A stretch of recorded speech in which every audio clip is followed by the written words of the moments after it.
Hi, I'm back. I hope you're doing well. We're gonna we've been talking about the patriarch Abraham and how he's considered not just a physical ancestor for Jews, Christians and Muslims, but in a sense the father of their faiths, the model Israelite, the model Christian, the model Muslim, in the sense that he was willing to follow the divine command and establish a covenant with God, with the unseen God. And therefore, he becomes the model of what it means to be faithful in these three Abrahamic religious traditions. But now let's talk a little bit about terminology as we become a little more familiar with Judaism, or Judaism as it's sometimes pronounced, which is a more specific term than the early Israelite religion. Just to lay out some terminology so that we're not confused about any of this from a religious or a historical point of view. Excuse me. And then we're going to focus on Moses, who is a descendant of Abraham and from one of the 12 tribes of the Israelites, and he's tied to Egypt. Very interesting stories are told about Moses in the second book of the Hebrew Bible, the book of Exodus, or the outgoing of the Israelites from slavery to freedom as they're led by Moses, the lawgiver, the prophet, the friend of God, the secretary of God, so to speak. So if you look at the slide entitled Judaism, this gives you broadly a geographical area distribution of the three sons of Noah. Noah is a sort of mythical figure in the book of Genesis. He becomes important. The story obviously told about the flood and the destruction of the wicked people. And Noah commanded to build the boat, the ark, and take his wife and his three sons and their wives into the ark. If you've seen movie versions of this, it's very dramatic, with the people being flooded with the 40 days and 40 nights of rain, and Noah being faithful and being delivered in the ark that he builds, this big boat, and taking animals on board to save the animals from destruction. Noah symbolically in Genesis becomes a second Adam, in a sense, from which all of humanity, redeemed humanity, descends. And he's said to have three sons, and they become representational of various people groups or people groupings, generally speaking, at least from the perspective of the book of Genesis. So you have Shem, who is the ancestor of the Shemites, or the Semitic peoples. He's an ancestor of Eber, which is related, linguistically speaking, to the term Ivri or Hebrew, which is a broad term as well. And Eber is said to be an ancestor of Abram, who becomes Abraham. So Abraham himself is referred to as a Hebrew in Genesis chapter 14. Abraham the Hebrew. It's a rather generic term. Probably has some connotation of nomadic. Abraham himself was a nomad, carrying his tent with him in a caravan. And so there's probably some nomadic emphasis in the term Ivri. Ivri in Hebrew means the one who crosses, or to cross over, to pass over. And so the Hebrew scholars are not quite sure if it's referring to the Israelites crossing over the Red Sea from slavery to freedom, the Promised Land. Is it referring to Abraham crossing over from ancient Babylon to Hebron, the land that God will show him, etc.? Is it referring to the Israelites under Joshua after Moses dies, crossing over the Jordan River and entering the promised land? It could be referring to all of those. It could be referring to one of those. It could maybe be referring simply to the fact that these peoples were always nomadic in a sense, or semi-nomadic. So that gives you that term. The term Jew is a more specific term, and Judaism takes its root from Yehud. Yehuda, Judah, was one of the 12 sons of Jacob, and therefore became the progenitor of the tribe of Judah, which was the Messianic tribe during the time of the later Israelite kingdom. It was King David's tribe, and he was said to be the founder of the city of Jerusalem. It's King David's son Solomon who builds the first temple in Jerusalem, and it, in a sense, centralizes the religious cult and the monarchy in the city of Jerusalem, which is the capital of Judah. It takes on, therefore, a more specific regional and also religious connotation. And so Judaism then deals with the people of Judea, the people of that area surrounding the city of Jerusalem, the temple, and the religion that they followed, the rest of the Hebrew Bible, etc. So the term Judaism is more specific, historically speaking, than either the Semitic people groupings or the Hebrews themselves, and then Abraham's descendants, etc. So that just gives you a little bit of background on the terminology. Now let's focus on Moses for a little bit, and we'll talk about the Ten Commandments and his contributions to the development of early Israelite religion.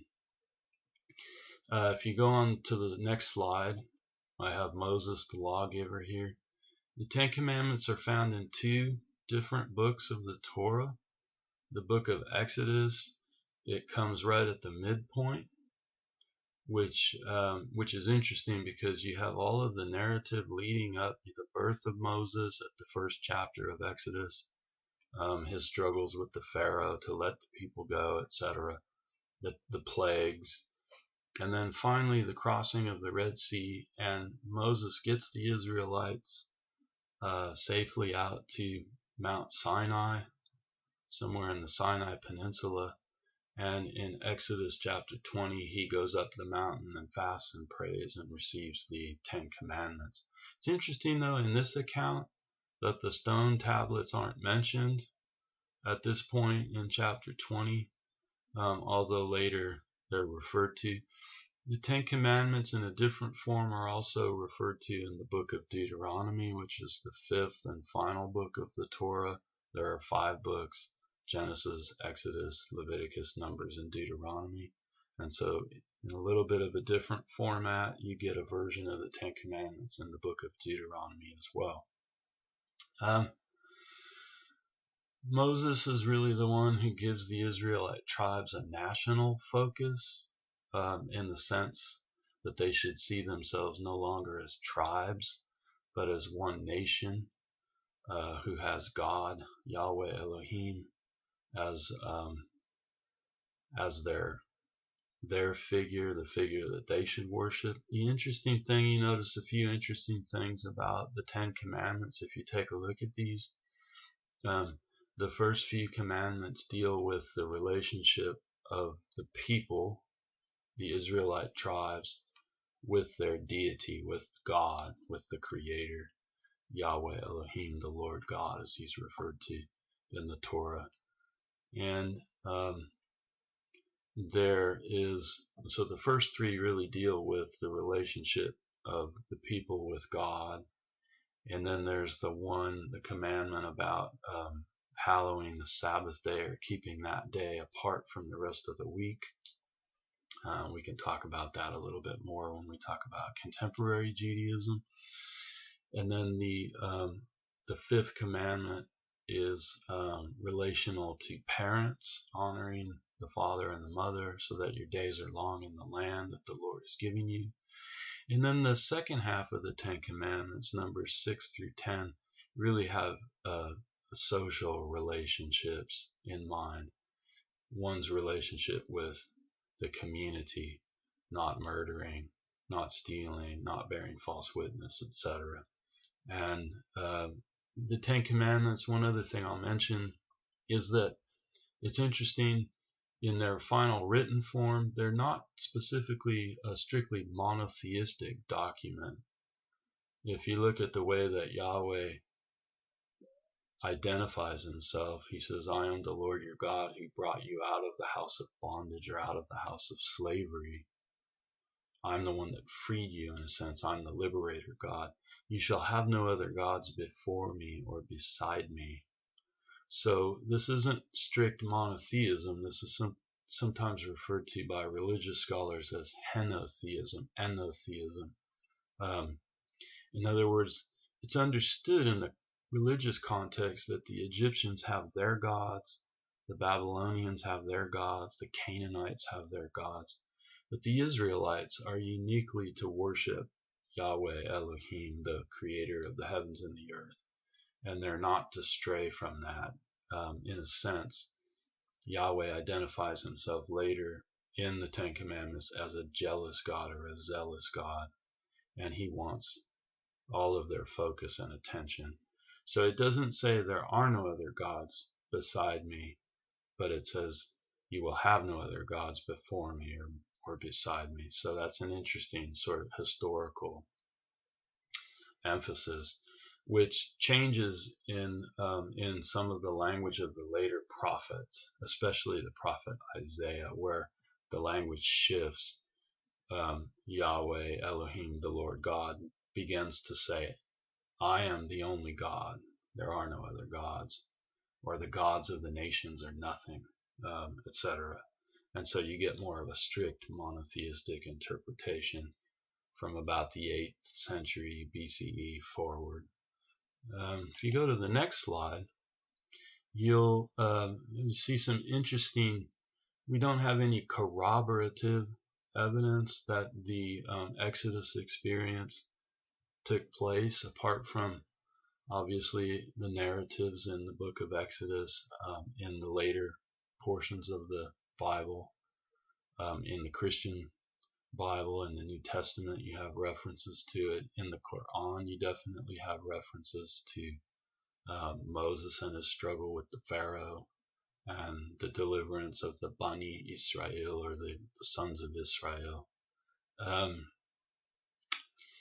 And we have a lot of circumstantial evidence, which is interesting, but biblical scholars, biblical archaeologists are still confounded in the sense that even in the book of Exodus, the Pharaoh's mentioned, but he's not specifically named. And so biblical scholars try to make the archaeological evidence fit with a Pharaoh that might fit well in the historical context. Usually, and if you see the film version, the famous version with Charlton Heston as Moses in the 1950s, The Ten Commandments, it's a very long movie, and I have a still from that in the previous slide, Charlton Heston as Moses holding up the Ten Commandments when he's coming down from the mountain and he sees the Israelites worshiping the golden calf, and so he's angry. And he breaks the commandments. He throws the tablets of stone down at them out of anger and breaks the tablets there. In that movie, in the film version, they go with Ramses II, who was a historical pharaoh of Egypt and had a very long-lived reign. He was, circumstantially at least, he fits, because he was a builder of cities and a builder of monuments and pyramids. You have his dates here, Ramses II. He lived from 1292 to 1225 BCE. This is before Christ, before the Christian era, before the Common Era. We know that he had a vast army.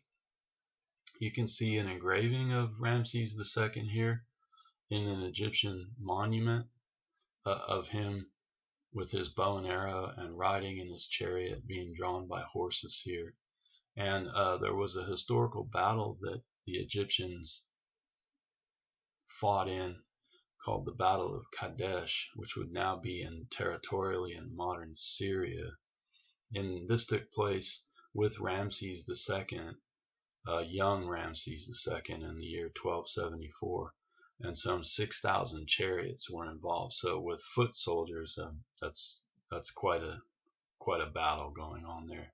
So we know that Ramses II used chariot warfare, that he was able to amass a great army, and that's an interesting circumstantial detail, because in the book of Exodus, when the Pharaoh pursues the Israelites into the Sinai, into the desert, the Red Sea experience, it says that he pursued Moses and the Israelites with chariots, and so that's an interesting circumstantial detail. Also, there's an Egyptian word, hapiru, which simply is a generic term for wanderers or nomadic people from Asia. I have Canaan and Palestine here. It can also be understood in a pejorative way in Egyptian as laborers, conscripted laborers, or possibly slaves. Slavery was practiced in the ancient world, especially by the Egyptians. It was simply a byproduct of war. And so the people the Egyptian army would come into contact with would at times conscript them as laborers. So that's interesting. Some scholars have tried to compare this Egyptian word with the term Hebrew in the Semitic language, as the ones who cross over or pass over. The consensus on scholarship is that there's not a relation between those two words, that the Egyptians are referring to more of a generic kind of a word as opposed to anything specific. But it's an interesting circumstance, and there might be some relation. Who knows? I'm not a linguistic scholar, so I can't give you a definitive on that. Worship of the golden calf is an interesting element, and you find that in Exodus chapter 32. There is a connection with an Egyptian deity, Apis, the bull. You can see this deity, this Egyptian god, being depicted hieroglyphically here, with an Egyptian making a prostration before the image of this bull.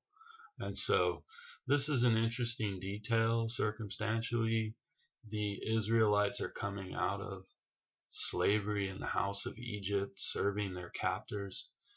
Is there a religious connotation? It's interesting in the story that once Moses goes up on the mountain to fast and prepare for the reception of the commandments of God, that some of the Israelites revert to worshiping an Egyptian deity in a sense, or at least that's the way that it could be understood. Most likely in the ancient world, again, if this is not strictly a monotheistic period, they might have said, hey, where is Moses gone? Maybe he's died on the mountain, and maybe his God has abandoned us after getting us out of Egypt. And so let's revert to what we know, and hence worship an Egyptian deity. So that's an interesting, lots of circumstantial evidence, but no real hard evidence that this Exodus event takes place outside of biblical sources. The next slide gives you, again, a map of Egypt to the west here. and starts in the city of Ramses, which is specifically one of the cities mentioned in the book of Exodus, although the Pharaoh is not named. The cities of Ramses and Pithom or Pithom mentioned here in the land of Goshen, sort of in the Nile Delta region. And this purple line here and the gold lines to the north, these are archaeologists and biblical scholars look at the cities and the places that are mentioned in the biblical narrative, and they try to sift through any archaeological evidence of an Israelite exodus.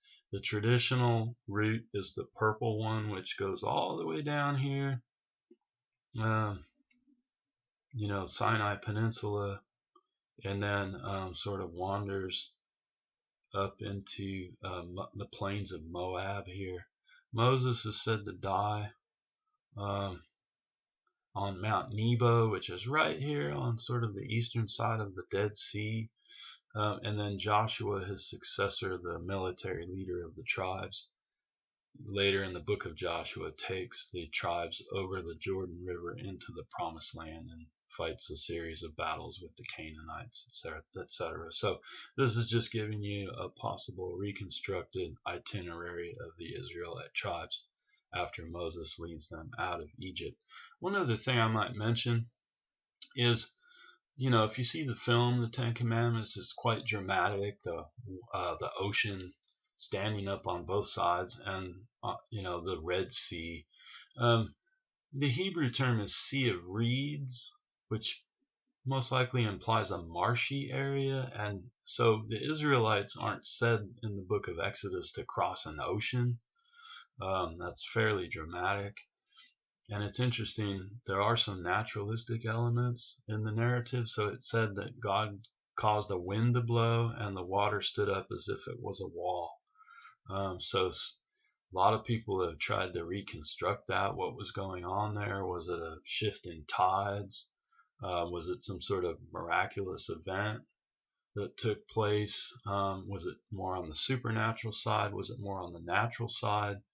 Was it a combination of supernaturalistic and naturalistic elements? But that's why you don't see the reconstructed line here going down through the Red Sea, but through the sort of the marshy kind of delta area.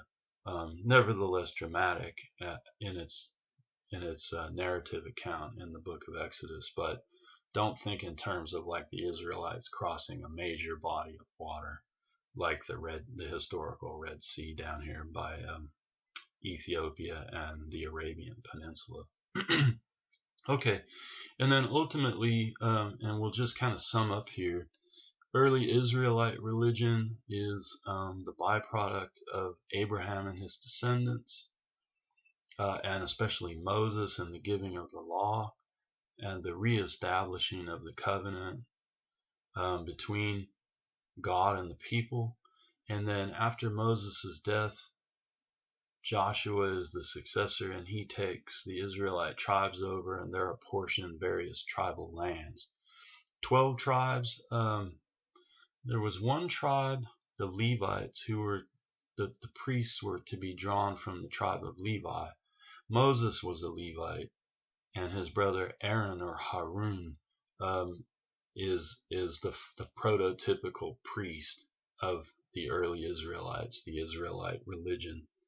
The tabernacle, as they were moving through the land as nomads, they would set this tent of meeting up, this tent of worship, and Moses and his brother Aaron, as Levites, would talk to God or offer their prayers and sacrifices to God in the tent or the tabernacle. Ultimately, the temple is established in the city of Jerusalem, but this map just gives you an idea based again on biblical details of tribal territories. So you see the tribe of Judah as the southern tribe, or one of the southern tribes, with its focus ultimately on the city of Jerusalem, the holy city, where Solomon, the son of King David, builds the first temple and centralizes the Israelite tribal religion there. on the name Israel, haven't mentioned that yet, but Jacob, who is the grandson of Abraham, um, after the story of his wrestling with the angel, his name is changed by Yahweh, by God. And here's the citation. God appeared to Jacob again and said to him, "Your name is Jacob," or Yakub. No longer shall your name be called Jacob, but Yisrael shall be your name. Israel has various interpretations, but it means the one who strives or struggles, wrestles with God, right? Jacob wrestles with the angel. And he then becomes the ancestor of the 12 sons. So the 12 sons of Jacob become the ancestors of the 12 tribes, right? At least by the end of the book of Genesis. So Judah, Yehud, becomes the ancestor. He's one of the 12 sons of Jacob, along with Levi, along with Simeon, etc. And the Judahites then trace their lineage back to Judah. Moses and Aaron were Levites. The tribe of Levi does not receive a territory because the priests were supposed to serve God exclusively, and that was the concept of the tithe, or the tenth of the fruit of the other tribes, or the livestock, etc. And they would set that aside for the tribe of Levi, for the Levites to serve Yahweh alone, so that there was no argument amongst the Levites over succession of tribal lands, etc. So very interesting detail on that. Okay, let me go ahead and stop this video there. Take care.